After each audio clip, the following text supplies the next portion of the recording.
We inform. Religious freedom is about people of faith being able to live out their faith, live out their convictions, no matter where they are. We equip. Sacred honor is the courage to speak truth, to live out your free speech. We also rejoice in our sufferings because we know that suffering produces perseverance, perseverance, character, and character, hope. This is At the Core on American Family Radio. Welcome to The Core here on American Family Radio. Walker Wildmon here with you. Glad to be here on the program today. On this edition of The Core, the show's hosted each week by Rick Green and myself. We host the show here on AFR.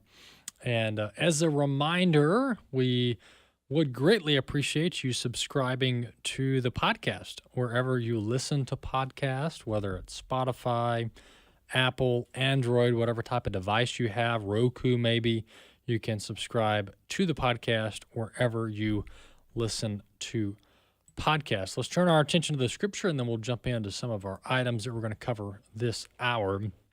Proverbs chapter 20, verse 17, bread obtained by falsehood is sweet to a man, but afterward his mouth will be filled with gravel. Bread obtained by falsehood is sweet to a man, but afterward his mouth will be filled with gravel. So obtaining things, both material and otherwise, through lies and deception might seem sweet for a while, but ultimately it will sour. It will grow old. It will grow bad, is what the scripture says there in Proverbs chapter 20, verse 17. This week we had, recently we had on Housing and Urban Development Secretary Scott Turner with Chris Woodward. We tried to get this interview lined up here on the Core live, and even we tried to do some pre-record, and it just didn't work out. We tried to get the HUD Secretary on, and but we were able to line him up with Chris Woodward. Chris will be with us here in the last segment, by the way, as he is each week on Friday. But we did a pretty extensive interview. Chris Woodward with American Family News, did a pretty extensive interview with the Housing and Urban Development Secretary Scott Turner. He was approved by the U.S. Senate in February of this year, appointed by President Trump. He's the 19th Secretary of the U.S. Department of Housing and Urban Development. And if you've listened to some of the clips we've played on the program and covered, the news on Secretary Turner, he's on multiple occasions, he's a born-again believer, professing Christian, and he has led prayer in the White House with President Trump, prayer over the White House, over President Trump. And so his witness is prevalent and is evident in his public witness there as HUD Secretary. And so let's turn our attention. Let's jump to this interview. It's about 7 minutes long, thereabouts, between our one of our news anchors, Chris Woodward, and the Secretary of Housing and Urban Development, talking about some of his recent trips to some of these regions in the U.S. that have been prone to natural disaster. Let's listen to this interview with Scott Turner. I wanted to run a couple of things past you here. I'm looking at the press release, the briefing memo that Samantha and your team sent me. You recently made some trips to places like Texas, Pennsylvania, and Ohio, focusing on the importance of partnering with the faith community to address homelessness, housing affordability issues, and disaster recovery. Let's begin with Texas here, because today I think it's been a month since the terrible flooding there in Texas, and we're still praying for our brothers and sisters over there that had to deal with that and our fellow Americans.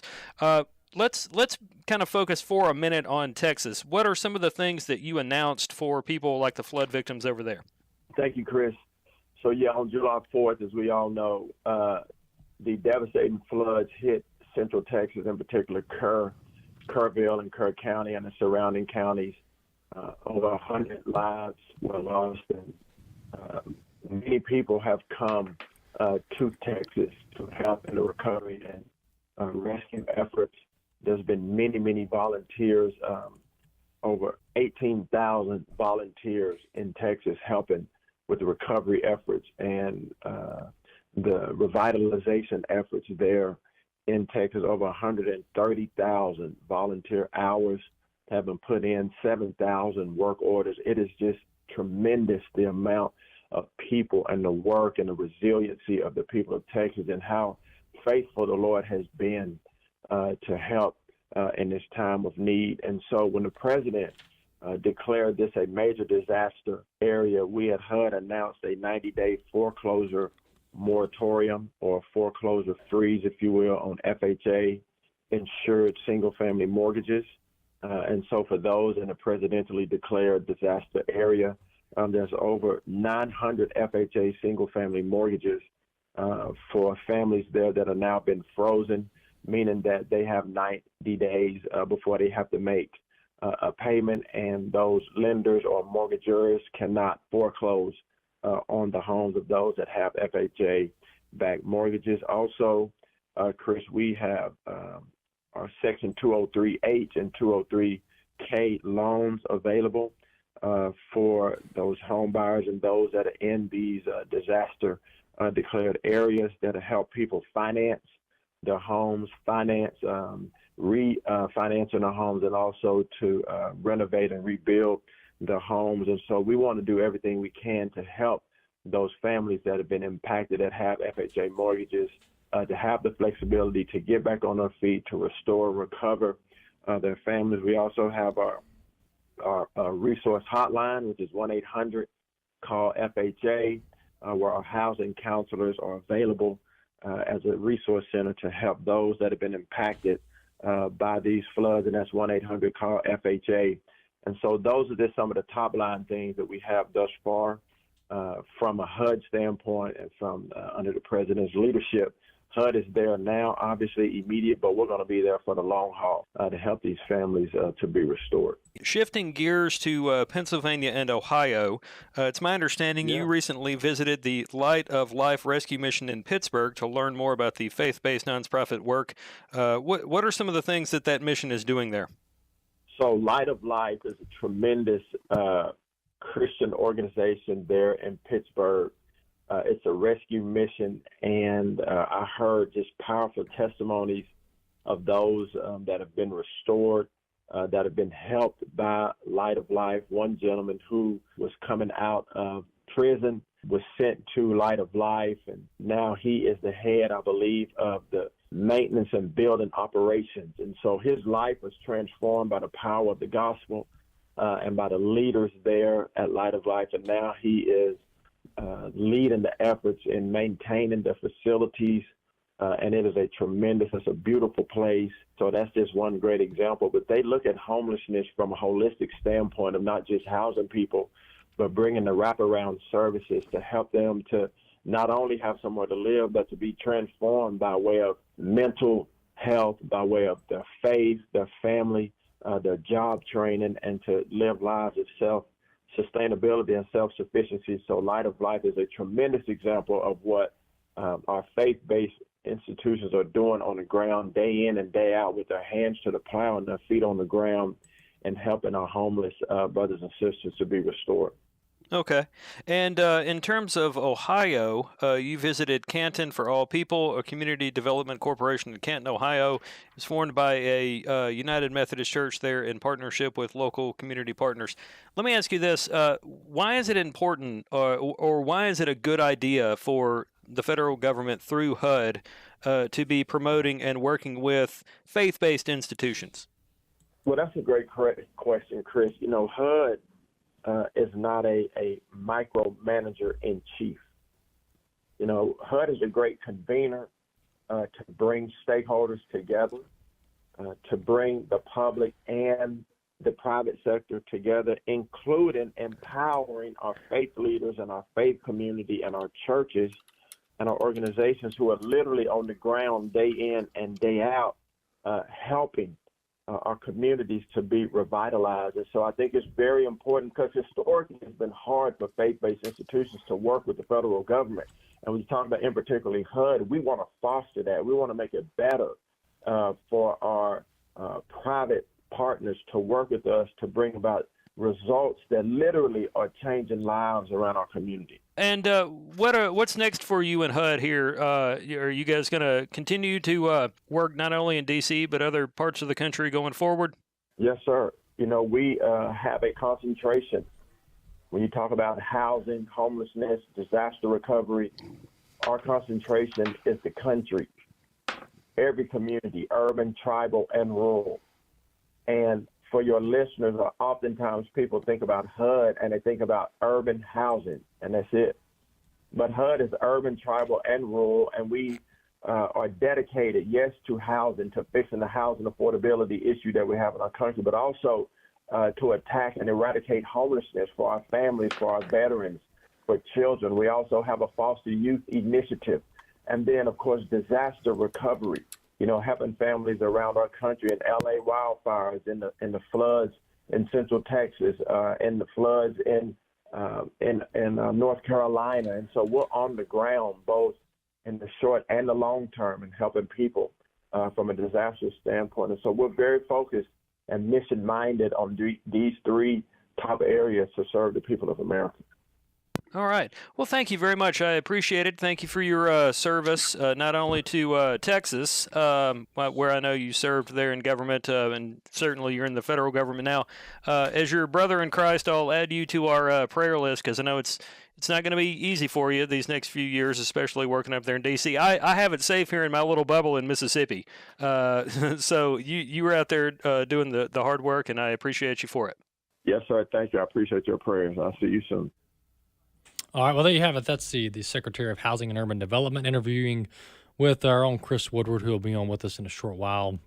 This, as I said, in the early days of the administration and really leading up to the swearing in of President Trump, this is the best team that, now granted, I wasn't around during the Reagan era, but I even talked to people who were. I mean, this is on par with the Reagan era, if not even better, as far as the level of quality people in the administration and the level of born-again Christians that are working in the Trump administration at all levels is just very, very, very impressive. And that's just one example of many.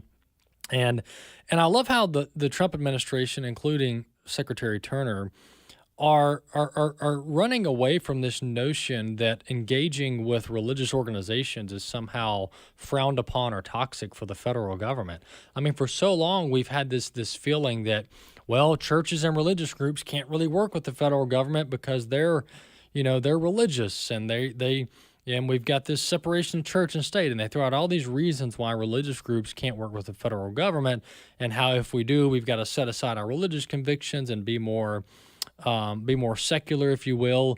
Look, the reality is that the vast majority of the charitable work in this nation and around the world is done by faith-based groups, by faith-based organizations. And furthermore, we're the most efficient. Faith-based charities and organizations are the most efficient and effective with the resources that are given to us around the country. We can show examples like 8 Days of Hope, and we can go through a long list of organizations that just get so much done with so little resources. And then you've got these secular NGOs, non-governmental organizations out there that are just blowing through millions and millions, in some cases billions of dollars, and not getting anything done.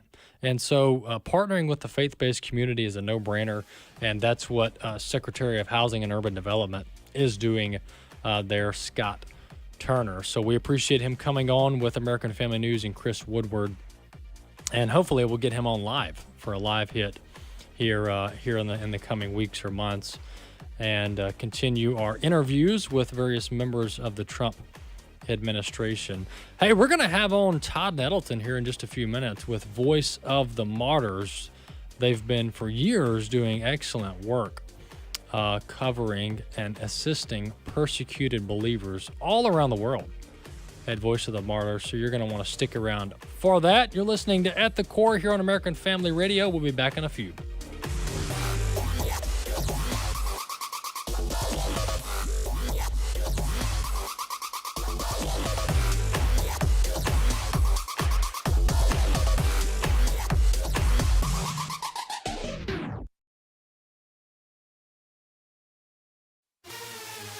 At the Core podcasts are available at afr.net.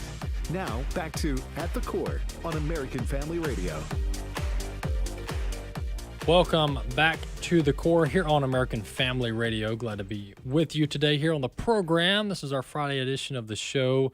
And I want to remind you about a project we've been working on this week as we wrap up the week and head into the weekend. We've been promoting our Truth for Youth New Testament Bibles that you can get into the hands of young people all around the country. We do this every year. We've given away over 1.2 million free New Testament Bibles over the last 25 to 26 years, and we're continuing it. Our goal is at least 60 to 65,000 this week here on American Family Radio. So we would love for you to partner with us. It's one Bible per youth that we're giving away, but they're free. We'll ship them to you, no cost to you. You just need to sign up. This is targeting youth aged 13 to 18 if they promise to give away this New Testament Bible at their local school or their local homeschool co-op or whatever private school they go to, or even if you're homeschooled and you want to give it to a friend down the street, we just ask that you pledge to give the Bible away to someone who needs it. 800-733-4737 is that number to call in and get your Bible. 800-733-4737. You can call that number anytime, 8:30 to 4 p.m. today, and get your free Bible. Or the easiest thing to do is to just go to tfy.org, tfy.org, fill out the form there, and then we will get that New Testament in the mail to you so that we can continue witnessing to young people all around the country. All right, jumping to our next guest, a friend of the ministry, Todd Nettleton. He's with Voice of the Martyrs, and he's with us now to talk about the persecution of believers around the world, and something that really doesn't get as much attention as it should, but that's why we want to highlight it here on the program. Hey, Todd, welcome back. Thanks so much. Good to be with you. Todd, Voice of the Martyrs, I mean, this is your wheelhouse. This is what you guys do. You focus on highlighting the persecution of Christians all around the world and providing relief and aid to them when possible. Give us a little backgrounder on kind of what VOM, what Voice of the Martyrs is focused on recently, and then we'll jump into some of these examples of persecution. Well, as you mentioned, Voice of the Martyrs is focused on serving persecuted Christians in more than 70 countries where being persecuted is pretty much a regular part of following Christ. And, you know, sometimes that looks like what we might call discrimination. Hey, your kids can't go to school. Hey, you can't rent an apartment. Sometimes it looks like laying down your life for the cause of Christ, like you will be killed if you are a follower of Jesus. And so Voice of the Martyrs seeks to serve those brothers and sisters, and here in the U.S. to tell the church here what's going on so that we can pray for our brothers and sisters, but also so we can be encouraged by their stories. These are not people who are depressed. They're not people who are backing down in fear. They are joyfully following Christ, even though it means suffering. These, the level of persecution that you guys cover is unlike anything most believers domestically here in America could grasp or comprehend, unless you've traveled and seen it, which some have, to some of these very hostile regions of the world, hostile to Christianity, I'm talking. But this is, we're talking physical persecution, we're talking monetary persecution, and an ultimate martyrdom in some cases. Who are the worst offenders out there? If you look at the different continents and you look at the different nations, what part of the world seems to be the worst, at least recently? You know, it's hard to quantify that. If you talk about governments, I think you have to talk about North Korea.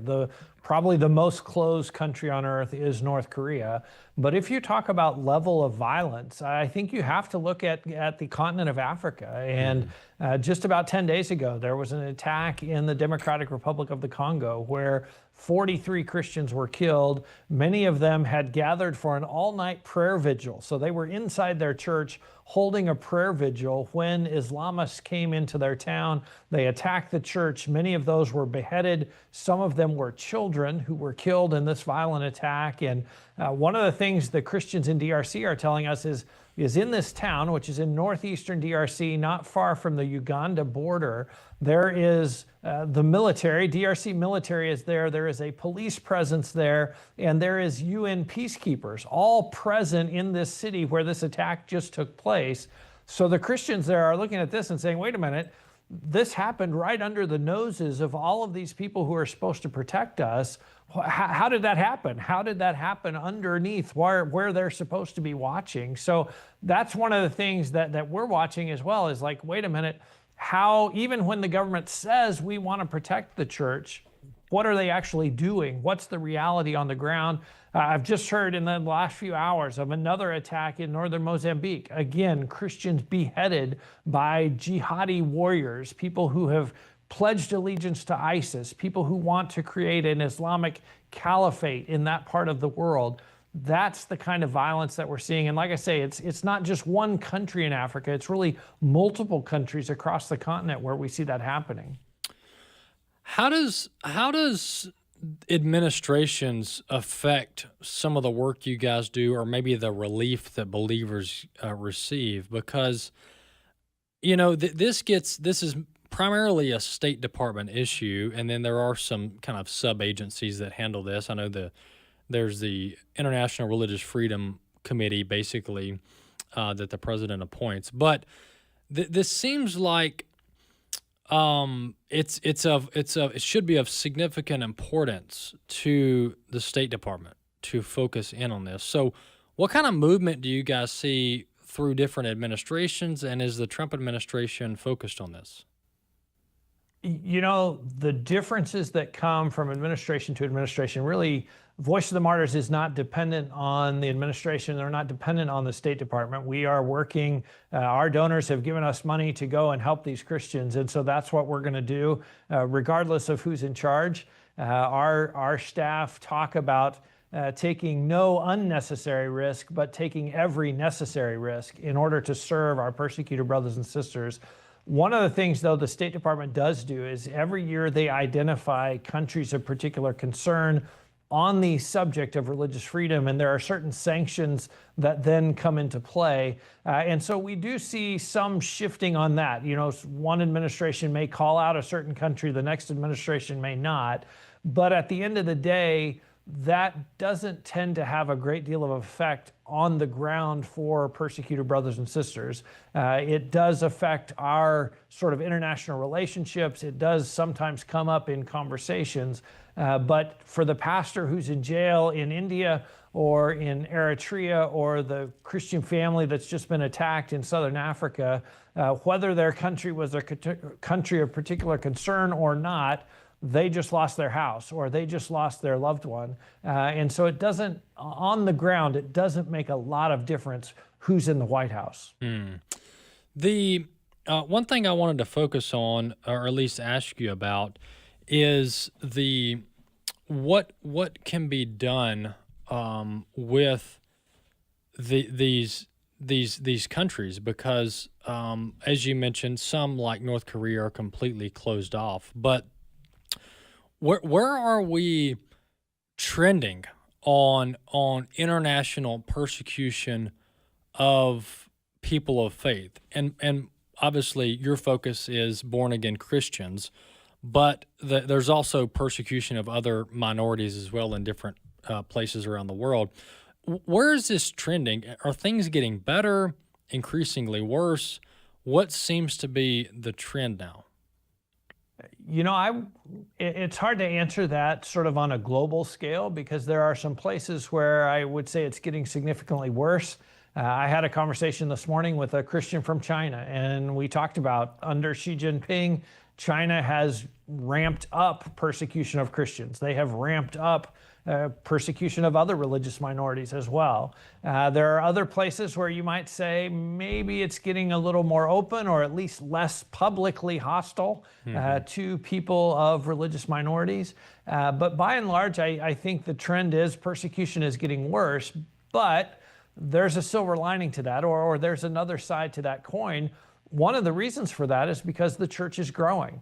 I think about the nation of Iran, Yeah. the Islamic Republic of Iran, but also the site of the fastest growing Christian church in the world, according to the people who research church growth. And so you have more Christians in Iran, therefore there are more potential targets for persecution. So when you talk about the fact that, persecution is increasing, part of the reason for that is because the church is growing.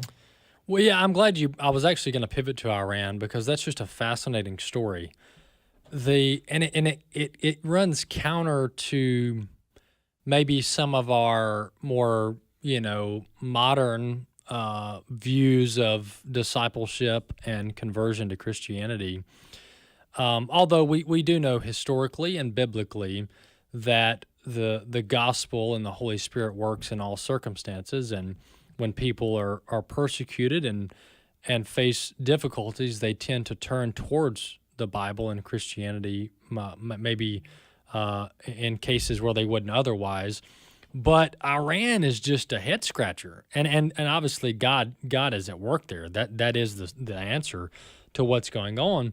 But you've got this very repressive Islamic regime, the most radical Islamic country in the world, and Christianity is booming there. I mean, this is quite amazing, and it just keeps going. I mean, the numbers I'm looking at are in 2014 there were roughly 400,000 believers in Iran.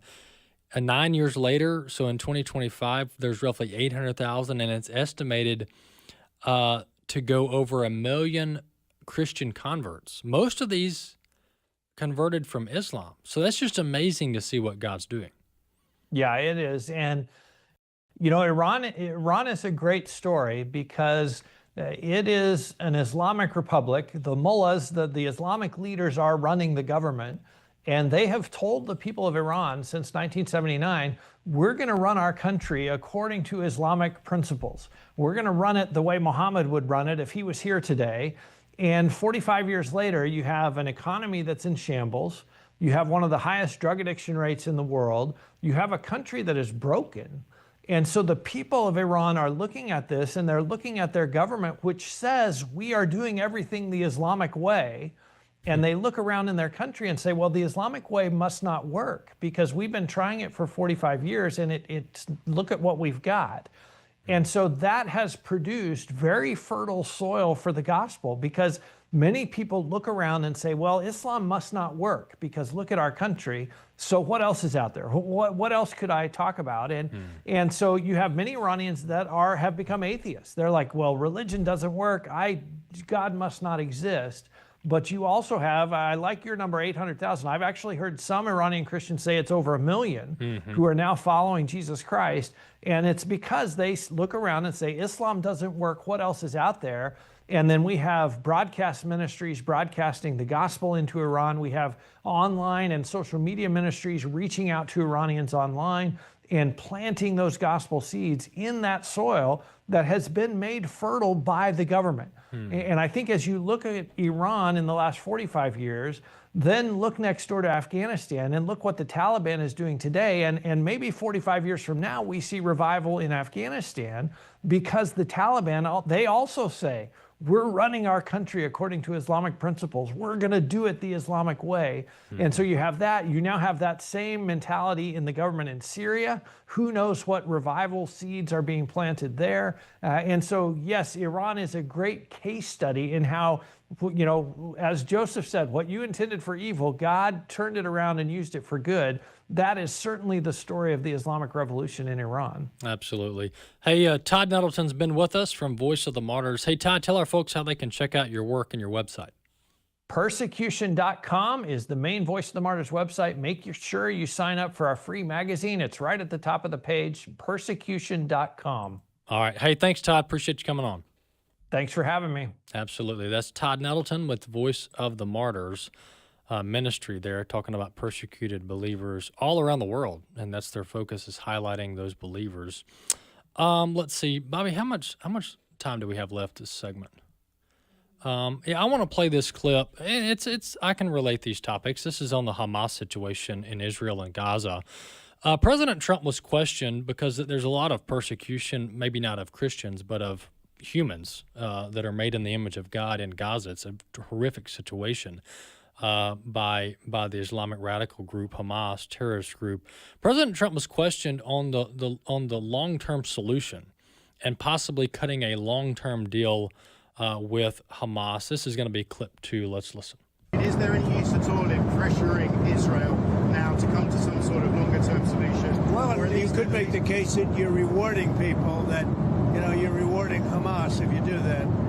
And I don't think they should be rewarded. So I'm not in that camp, to be honest. We'll let you know where we are in, but I am not in that camp. Mr. President, because if you do that, you really are rewarding Hamas. And I'm not about to do that. So Gaza has been basically run for decades by either Hamas or the Palestinian Authority, depending on what time frame we look at. But more recently, Hamas, which is an offshoot of Iran, a proxy of Iran, and the persecution there is heavy. The persecution of Christians there, and of course they kill Jews. So you can't basically live openly as a Christian or a Jew in Gaza.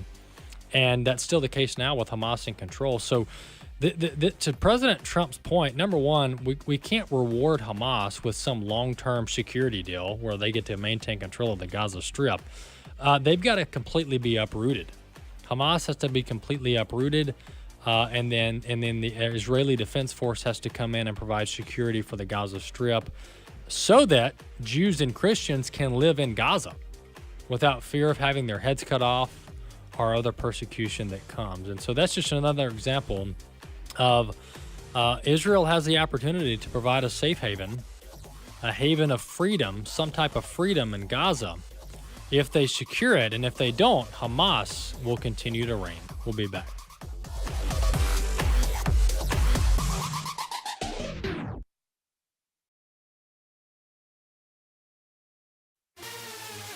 At the Core podcasts are available at afr.net. Now, back to At the Core on American Family Radio. Welcome back to the Core here on American Family Radio. Walker Wildmon here with you. As I mentioned in the last segment, and I want to make sure I get it in at least one more time today, we are having our annual Truth for Youth Bible Week this week here on American Family Radio. We've been having on Tim Todd, president, founder of Revival Fires Ministries, to talk about this campaign. We've been doing it for over 25 years, over 1.25 million Bibles distributed. And we need your help to get Bibles to our young people in schools all around this country. You can go over to tfy.org to order your free New Testament Bible, tfy.org. You can order one per youth. Age 13 to 18 is the target audience here. We would love to have your participation, tfy.org. Chris is with us. Hey, Chris, welcome back to the program. Thank you very much. Well, Chris, I came across this clip, and I sent it to Bobby, and I said, we've got to have this on. This was a CEO of a major company, Azoria. His name's James Fishback. Mm-hmm. And he was on Fox talking about, Fox Business, I believe, talking about he was on with Stuart Varney, talking about Powell, Jerome Powell. Mm-hmm. And, of course, I've thrown Jerome Powell under the bus probably more times than anybody. I actually can't help but do it at least every Friday when you come on one time.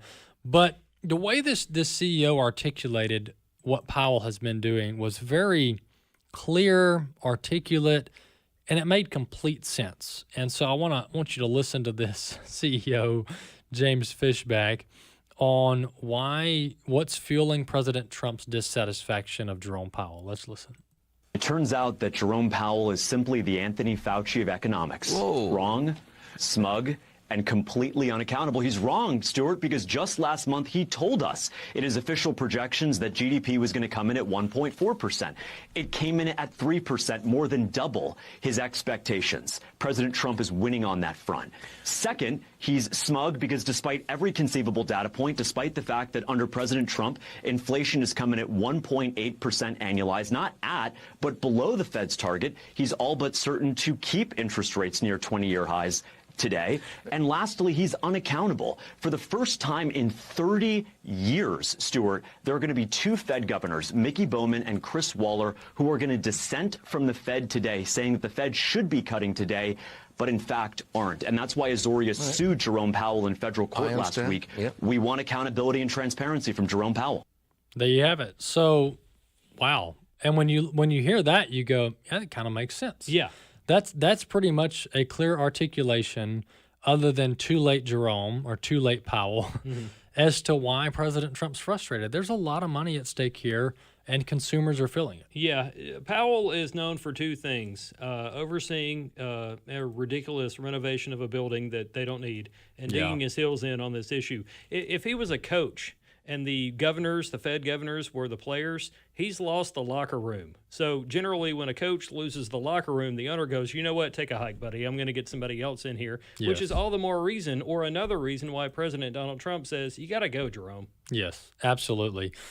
Chris, the other story I wanted to get to was what's going on in Florida. The Attorney General announced a proposal for legislation targeting the protection of minors with this whole LGBT insanity going on in recent years, and when it comes to surgeries and school books and curriculum, etc. So give us a little background on that. Yeah, this is called the Protecting Kids from Predators Pursuing Parenthood Act.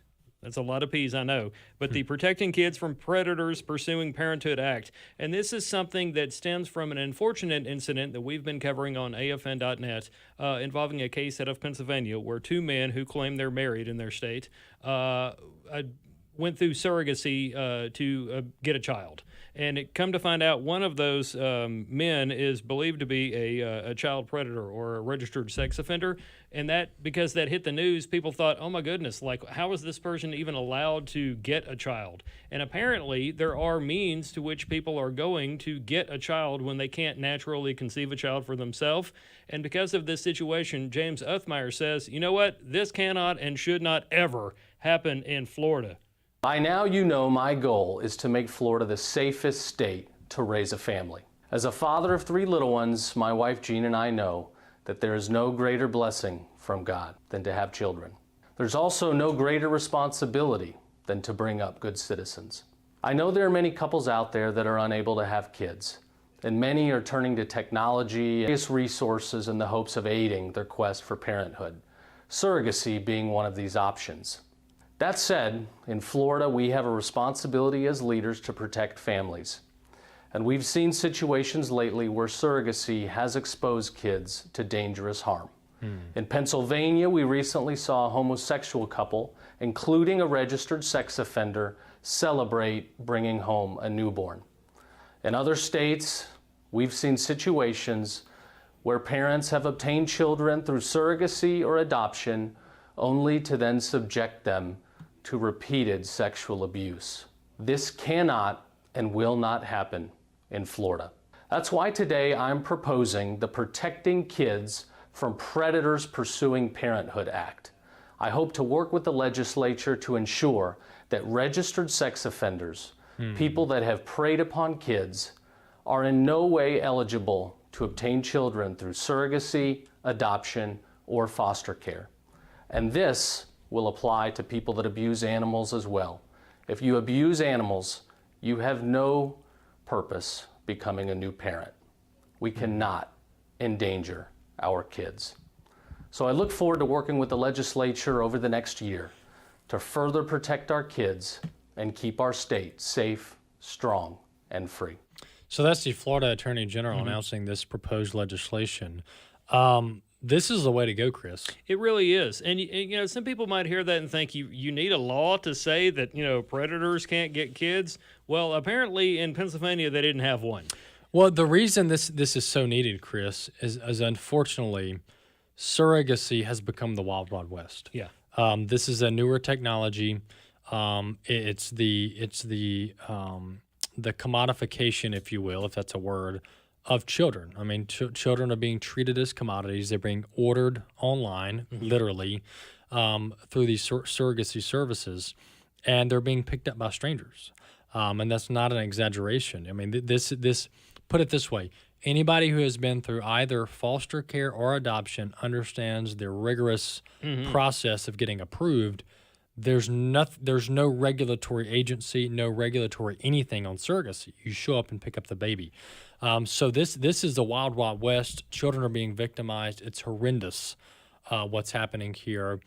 And so this stuff, legislation like this is needed across the board. Sure. Yeah, I talked to Aaron DiPietro yesterday. He's with Florida Family Voice, formerly Florida Family Policy Council, and they're 100% behind the Attorney General. And just reaction I've seen from people in other parts of the country is things like, I wish this guy was my Attorney General. I mean, again, people, you shouldn't need a law like this, but apparently some states didn't. And because of this unfortunate situation in Pennsylvania, this Attorney General from Florida said, you know what, I'm going to make sure that this doesn't happen in Florida because I, as a parent, cannot sit back and let something like this happen to a child. Yeah. What you're going to find, and this is going to take some time to work its way through the system, and we've got to convince pop culture of this, but the surrogacy is a disaster. Surrogacy just doesn't need to be a thing. We just don't need to be ordering babies for other people to carry in their womb like we're on Amazon shopping or something. It's very animalistic, very capitalistic view of reproduction, which is not how God intended it. Secondly, we've got the surrogacy. It's a nightmare. A lot of kids are victimized through it.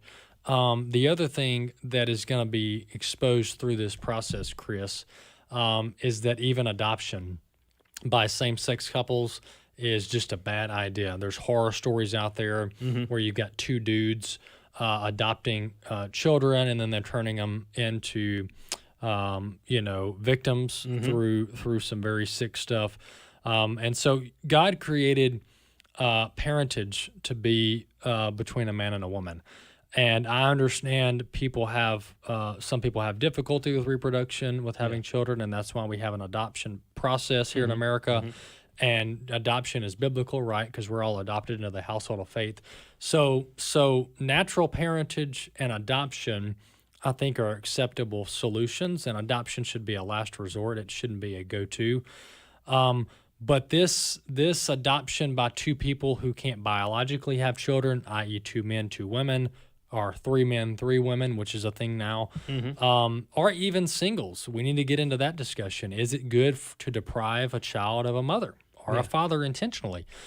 So what you're going to get, Chris, I think when all the studies are out, all the research is out, and this public discourse takes place, is that the best and primary place for children to be raised is with a mom and a dad. Amen. I mean, it's not rocket science, and it's been around for a while in a map known for thousands of years as the Holy Bible, which is God's plan. The Scripture does tell us things like, hey, this Scripture is given to you for reasons including instruction and correction and doctrine, and God's plan for the family is laid out in there in the book of Genesis, and there's other verses as well that point to the need for a family to have a mother and a father. It didn't say, honor thy fathers, honor thy mother and father. Exactly. There's all kinds of instruction in there. Yeah, and Chris, this is something that it hasn't really been debated throughout human's existence, throughout human history.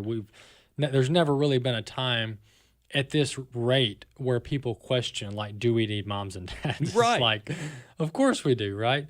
And so it's sad that we're at this place where we think we're so advanced and we've got, humanoids and AI and all this stuff, but we can't get the fundamentals of humanity right. It's very, very ironic, but also it's very biblical. Right.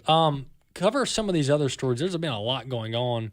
The debanking, yes, huge thing here. That President Trump's working on, that's a big deal. It is. President Donald Trump wants to put an end to debanking. Debanking, for those not aware of it, is the closure of a person's or an organization's bank account. Now, banks, who also call this de-risking, they say this helps determine them whether there's a financial risk to this person having money in the bank here. Maybe they're doing something wrong and that's going to hurt us and other people with money in the bank. But conservatives and organizations has said for several years now that, hey, I went to my bank the other day and they told me my account's been closed, and they wouldn't give me a reason as to why. And all I'm doing is, funding this and donating to that or whatever. It must be because of my political beliefs. Yeah. ADF, Alliance Defending Freedom, is actively involved in this. They're actually representing a ministry out of Tennessee that helps orphans and widows in Uganda. What is wrong with that? Yeah, and they were debanked. Yeah, and they were debanked. Yep. There have been a number of famous people, Sam Brownback, that was debanked. President Donald Trump himself this week said that he had been debanked by Bank of America and J.P. Morgan in between his terms in the White House. Yep. So I started calling around, and I talked to Will Hild of Consumers Research. I don't have the soundbite.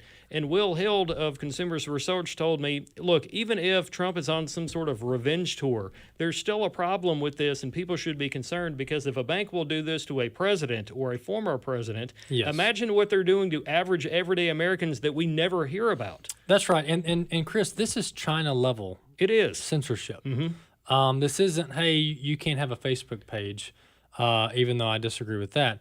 This is, hey, you can't conduct daily life, right? And you can't conduct daily business, which is what China does. They've got their social credit score system.